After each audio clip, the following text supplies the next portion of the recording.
Halo, baik. Assalamualaikum warahmatullahi wabarakatuh. Kembali lagi bersama saya, Bagus Setiawan, di dalam mata pelajaran konstruksi bangunan. Pada pertemuan kali ini, kita akan mempelajari tentang sifat dan karakteristik kayu. Sebelum kita masuki pembelajaran, alangkah baiknya kita berdoa terlebih dahulu. Berdoa dimulai.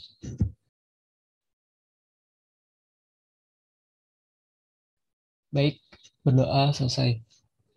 Sebelum itu, saya akan memberitahu tentang tujuan pembelajaran agar peserta didik nanti mampu mencapai tujuan pembelajaran pada materi ini. Yang pertama, peserta didik dapat menjelaskan spesifikasi dan karakteristik kayu untuk konstruksi bangunan dengan tepat. Yang kedua, peserta didik dapat menentukan spesifikasi dan karakteristik kayu berdasarkan sifat umum dan sifat fisik kayu dengan tepat. Yang ketiga, peserta didik dapat menentukan spesifikasi dan karakteristik kayu berdasarkan mutu dan kuat kelas kayu dengan tepat. Dan yang terakhir, peserta didik dapat mengkategorikan spesifikasi kayu dan karakteristik kayu sesuai standar PKKI dengan 80% benar. Oke, baik. Selanjutnya kita memasuki materi pembelajaran. Di sini saya mempunyai PowerPoint tentang sifat dan karakteristik kayu.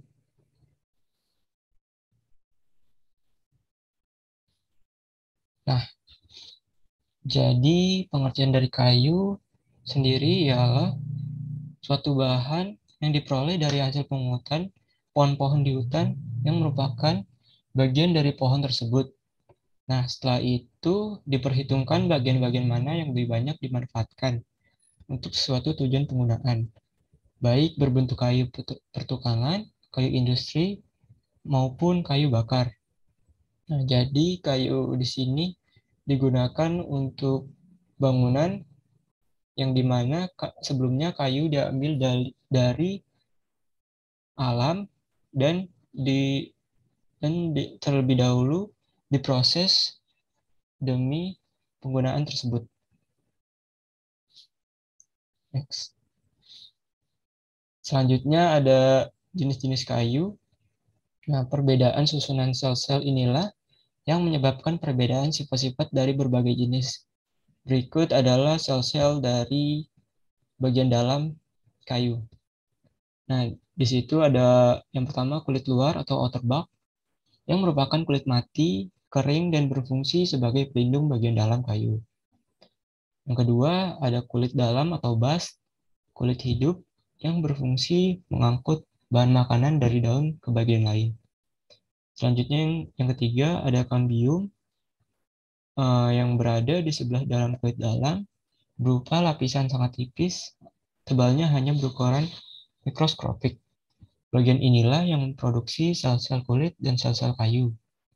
Yang keempat, di situ ada kayu gubal atau sapwood yang tebalnya bervariasi antara 1 sampai 20 cm, tergantung jenis kayunya.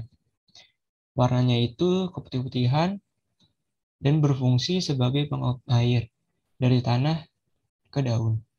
Untuk keperluan struktur umumnya kayu ini perlu diawetkan terlebih dahulu dengan memasukkan bahan-bahan kimia ke dalam lapisan kayu gubal ini. Selanjutnya, dalam gambar itu ada kayu keras, kayu teras atau galih yang lebih tebalnya dari kayu gubal yang tidak bekerja lagi.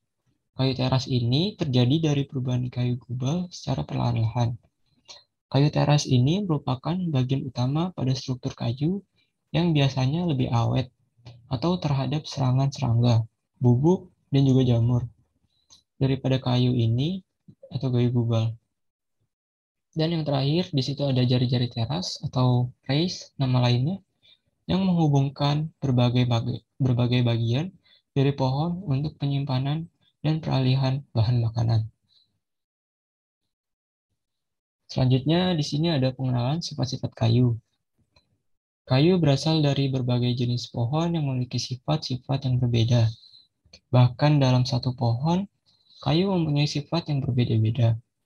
Dari sekian banyak sifat-sifat kayu yang berbeda-beda satu sama lainnya, ada beberapa sifat yang umum terdapat pada semua jenis kayu, yaitu kayu tersusun dari sel-sel yang memiliki tipe bermacam-macam dan susunan dinding selnya terdiri dari senyawa kimia berupa selulosa dan hemiselulosa, serta lignin.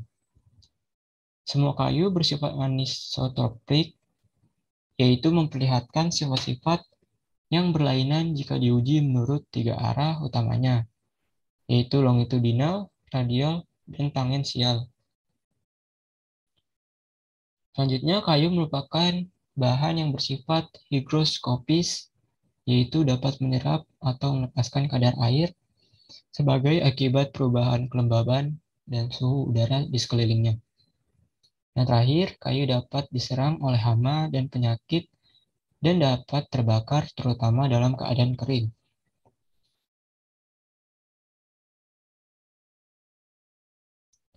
Selanjutnya ada sifat fisik kayu. Kayu merupakan bahan bangunan yang banyak disukai orang atas pertimbangan tampilan maupun kekuatan. Secara umum, sifat-sifat kayu dapat dikenali melalui panca indera. Sifat-sifat fisik kayu sebagai bahan bangunan dapat dibedakan atas bau, warna, tekstur, pola serat, kekerasan, berat, kekuatan, kadar air, dan juga penyusutan kayu. Nah, yang pertama, dari bau kayu disebabkan oleh zat organik yang terdapat pada kayu. Setiap jenis kayu memiliki bau khas tersendiri, sehingga dapat dibedakan dengan jenis kayu lainnya, seperti asam, agatis atau damar, cendana, dan sebagainya. Untuk warna kayu, di setiap warna kayu dipengaruhi oleh lokasi di dalam batang atau lapisan kayu gubal dan kayu teras. Warna kayu bermacam-macam, di antaranya ada warna coklat, merah, kuning, coklat kemerahan, dan lain-lain. Untuk pola serat kayu ini sifat-sifat yang ditentukan oleh arah umum sel-sel kayu. Berdasarkan pola seratnya, kayu dapat dibedakan atas 4 jenis, yaitu kayu memiliki pola serat terpadu atau lurus, kayu yang memiliki pola serat berombak, ketiga kayu yang memiliki pola serat terpilin, dan yang terakhir kayu yang memiliki pola serat diagonal. Untuk tekstur kayu berukuran relatif sel-sel kayu. Makin besar ukuran sel-sel kayu, makin kasar teksturnya. Dan sebaliknya, makin kecil ukuran sel-sel kayu, makin halus teksturnya. Selanjutnya ada klasifikasi mutu kayu. Menurut Aristedi, terdapat 3 macam mutu kayu dalam perdagangan, yaitu mutu A, mutu B, dan mutu C. Kayu mutu C ini adalah kayu yang tidak termasuk dalam golongan kayu mutu A dan mutu B. Menurut Peraturan Konstruksi Kayu Indonesia atau PKKI tahun 1961, kayu mutu A dan mutu B harus memenuhi syarat sebagai berikut. Di sini ada syarat kayu dari mutu A. Yang pertama, kayu harus kering udara. Kadar airnya itu kurang sama dengan 15%. Yang kedua, besar mata kayu tidak melebihi 1/6 lebar muka kayu atau tidak boleh lebih besar dari 3,5 cm. Yang ketiga, kayu tidak boleh mengandung kayu gubal atau one flak yang lebih besar dari 1/10 lebar muka kayu. Yang keempat, miring arah serat tangin maksimum 1/10. Yang kelima, letak arah radial tidak boleh lebih besar dari 1/4 tebal kayu dan letak arah lingkaran tumbuh tidak boleh lebih besar dari 1/5 tebal kayu. Selanjutnya ada syarat kayu mutu B. Yang pertama itu kayu kering udara dengan kadar air 15% sampai 30%. Kedua, besar mata kayu tidak boleh melebihi seperempat lebar muka kayu atau tidak boleh lebih besar dari 5 cm. Yang ketiga, syarat kayu mutu B ini tidak boleh mengandung kayu gubal yang lebih besar dari 1/10 lebar muka kayu. Yang keempat, miring arah serat tangin maksimum 1/7. Dan yang terakhir, syarat kayu mutu B, letak arah radial ini tidak boleh lebih besar dari 1/3 tebal kayu. Dan letak arah lingkaran tumbuh tidak boleh lebih besar dari 1/4 tebal kayu. Selanjutnya, saya akan membahas kualifikasi kekuatan kayu. Klasifikasi kekuatan kayu didasarkan pada kekuatan lentur dan kekuatan tekan pada keadaan kayu kering udara.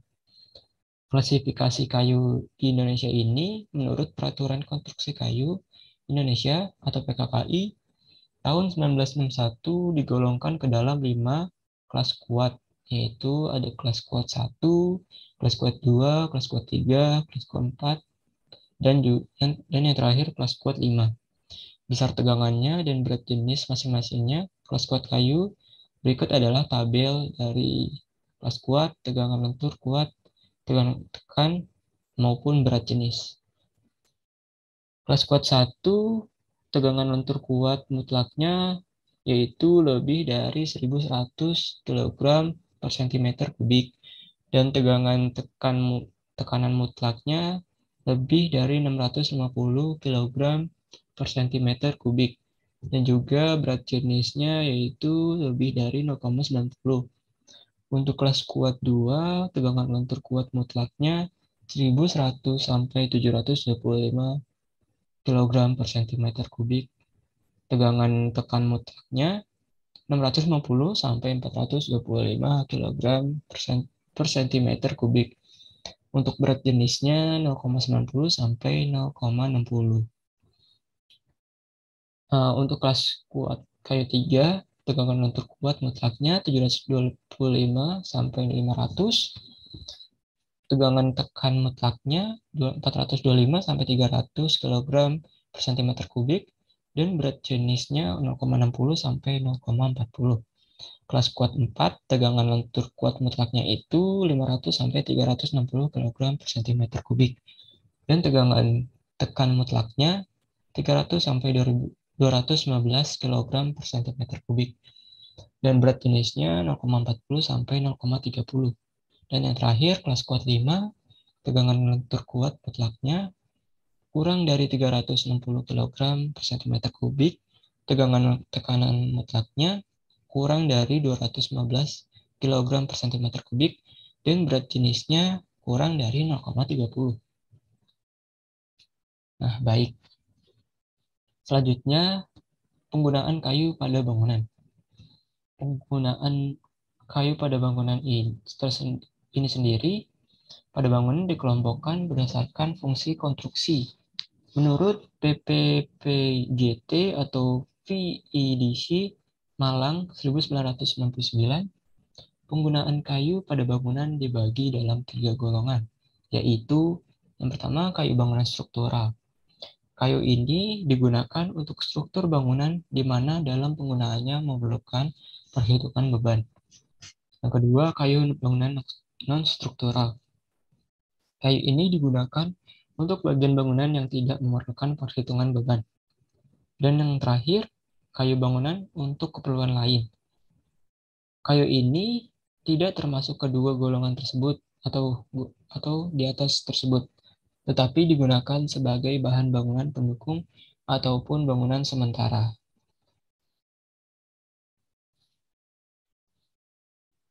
Nah, baik, materi untuk sifat dan karakteristik kayu itu saja. Apakah ada yang ingin bertanya, murid-murid? Baik, jika tidak, Bapak akan memberikan tugas kelompok. Nah, kalian para murid-murid, saya tugaskan untuk membuat 6 kelompok, masing-masing 5 orang. Nanti untuk PJ atau ketua kelas bisa mengkoordinasi bagaimana kelompok ini dibagi. Selanjutnya, masing-masing kelompok memilih salah satu dari keenam kayu ini. Ada kayu jati, kayu cendana, kayu akasia, kayu kelapa, kayu rambutan, dan juga kayu mahoni. Nah, selanjutnya, setiap kelompok ditugaskan untuk mengklasifikasikan karakteristik, sifat, kuat kelas, serta mutu kayu tersebut.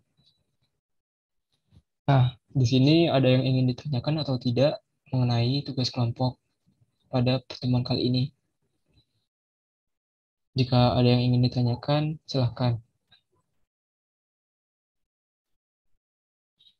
Oke, baik. Sepertinya sudah jelas untuk tugas kelompok kali ini. Untuk minggu depan, saya tunggu hasilnya dari kelompok masing-masing. Dan wajib bagi kelompok masing-masing dan wajib bagi 6 kelompok tersebut untuk mempresentasikannya ke depan. Baik, untuk pertemuan kali ini saya cukupkan. Kurang lebihnya mohon maaf. Wabillahi taufiq wa hidayah. Wassalamualaikum warahmatullahi wabarakatuh.